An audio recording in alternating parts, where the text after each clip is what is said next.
The first thing I want to ask both of you, Don and Susan, we'll start with you, is does today's decision surprise you at all?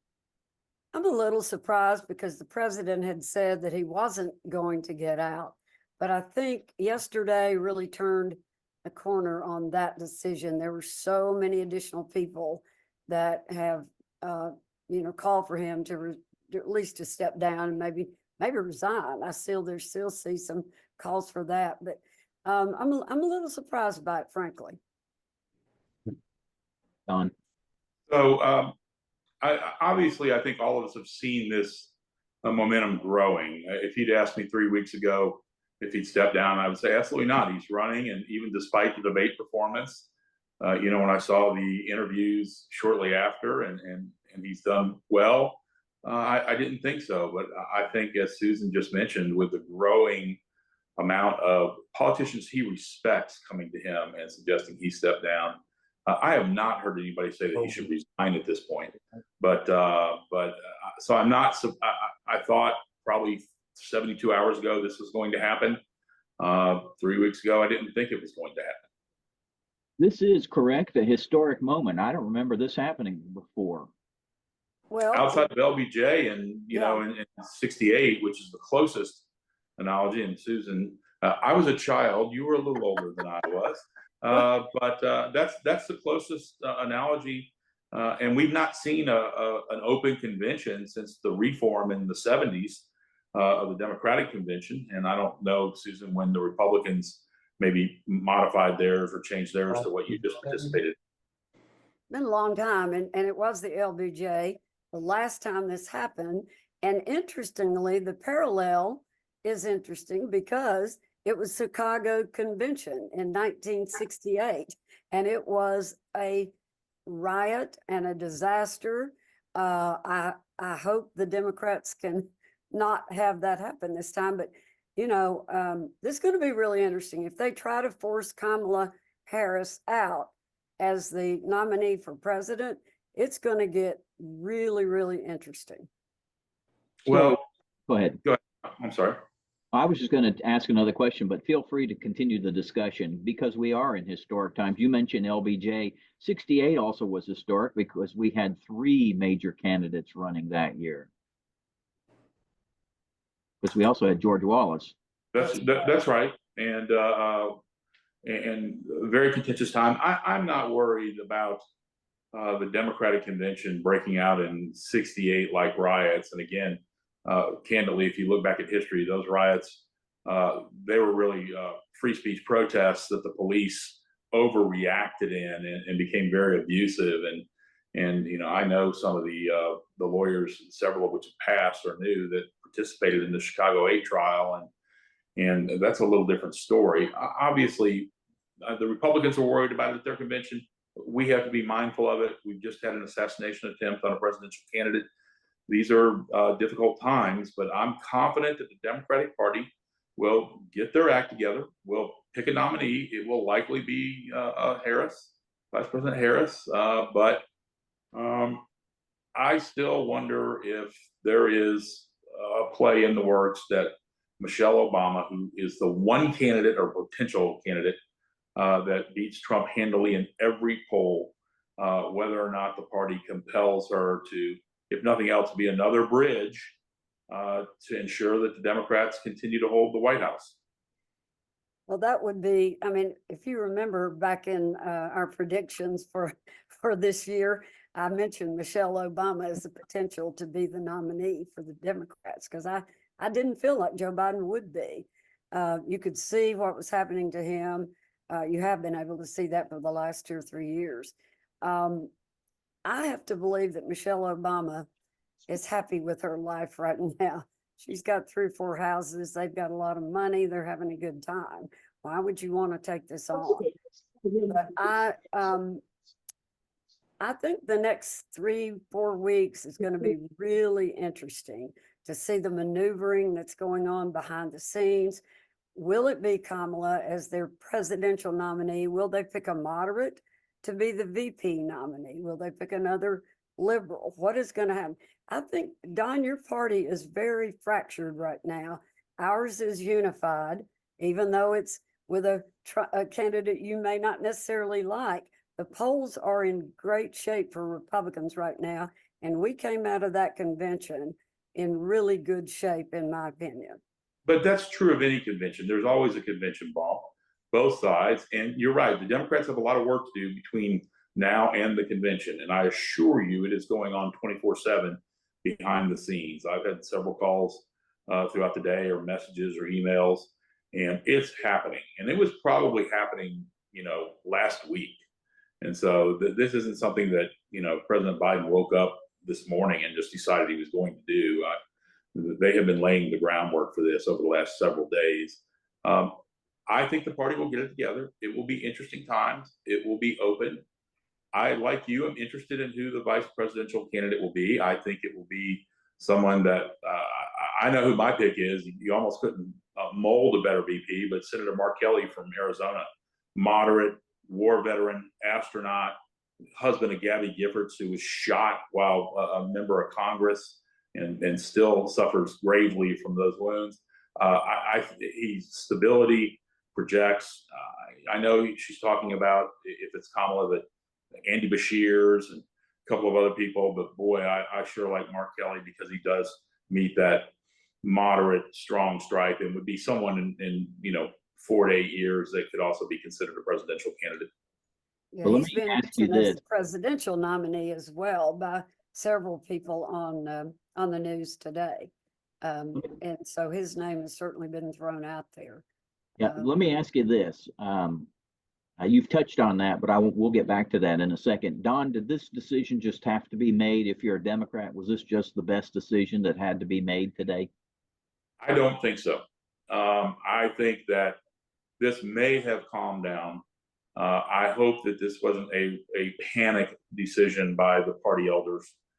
Joe Biden has been, and whether you agree necessarily with policies, one of the most influential and consequential four-year presidents in our history. You think about infrastructure, you think about getting us out of Afghanistan at the beginning of his term, you think about the support to Ukraine. There are so many positive things, like gun law reform to at least some degree. It's been a remarkable time and a contentious element with the House for 2 years being with the Republicans and the Senate with the narrowest of majorities. The people that Joe Biden surrounds himself with are impressive. They're impressive, and I can't say the same is going to be true of Donald Trump. Well, I think one of the things that helped his decision today was the Michigan poll that came out this morning in the Detroit News paper, was showing Donald Trump 7 points up on Joe Biden. And Biden had said, if there is no path for me to win, then I would consider it. And I've got to believe that somebody showed him that poll today, and that had to have made a difference. If the Democrats can't win Michigan, they can't win. So I've got to believe that was a contributing factor to his decision. Susan and Don, you raise an interesting question. That we've known for the last couple presidential elections that were a handful of key states that were deciding the presidential race. Does that remain the same here in terms of the Democrats or the Republicans are going to need Michigan, Pennsylvania, Wisconsin, Georgia would be nice to pick back up if you're the Republicans. It would be nice to retain if you're the Democrats. Arizona. Do we still look at a key handful of states as deciding this race? Yeah, I think so. Regardless, I mean, you have red states, you have blue states, and then you have the toss-up states. And that's going to be true whether it's Kamala Harris or Mark Kelly or whoever it is. It's still going to be a factor that they're going to have to spend their time on. And frankly, I think that's why J.D. Vance was picked as the vice presidential nominee for our party. He appeals to that particular group of what we used to call the Rust Belt states. And J.D. comes from that area, comes from Ohio, Kentucky, Western Kentucky, originally in Ohio. And he has an incredible American story, and it appeals to the working class of this country. And so you've still got to get in those, regardless of who the nominee is. You've got to be in those 7 states. Yeah, and I think, in fairness, if there were 5 states 6 months ago that were in play, I think that number may have expanded to 7 or 8. And so with probably those 2 or 3, were light blue, and now they've gone to toss up. And when you study the polling, and again, polling is a snapshot right now of July 2024. This election, Susan, you and I both know, there's a couple of life cycles left in this election. And right now, obviously, it's trending towards Trump, but this thing's going to swing around a bit, and we're not there yet, folks. We're not there. So this will be my last question, and then I'll ask you all if there's anything else you want to say. But my last question, you sort of touched on it, but I want to focus precisely on it. I want to hear from both of you the likely vice presidential candidates to run with Kamala Harris if we assume she is definitely going to head the ticket. Don, start with you. I think it's going to be not to play race politics, but I think it'll be a white male, strong, younger, probably moderate. Again, I think if you had to reverse engineer a candidate, it would be somebody like Senator Mark Kelly, also in an important swing state. Andy Beshear, I really like Governor Beshear in Kentucky, but I don't think there's any way the Democrats pick up Kentucky. And I'm not sure from a political standpoint, competency, absolutely, that he helps. Gretchen Whitmire, I'm not sure, as much as I'd like to think that our nation is progressive enough to have 2 women on the ticket. Politically, I don't think that would happen. I think Gretchen Whitmire is incredible and might herself become a presidential candidate out of this or at a later time. But right now, my hope and belief is it might be Mark Kelly. I would think that's correct. Mark Kelly or Andy Beshears. Hear a lot about him. He is moderate, but Don's right. He's from Kentucky. Does that give them anything politically? But he is a moderate, which might help to balance out their ticket. It'll be interesting to see. I agree with Don. I think it'll be a white male. I don't see another woman on the ticket for them. And this is all assuming Kamala is their nominee.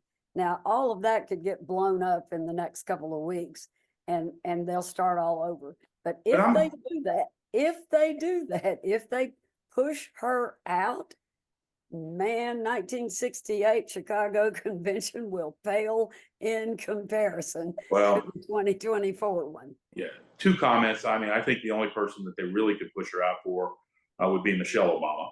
Right. And I still think that. And 2, we keep referring, and you keep referring to Vice President Harris, as are insinuating she's not a moderate. She's a career prosecutor, interestingly enough, running against a convicted felon.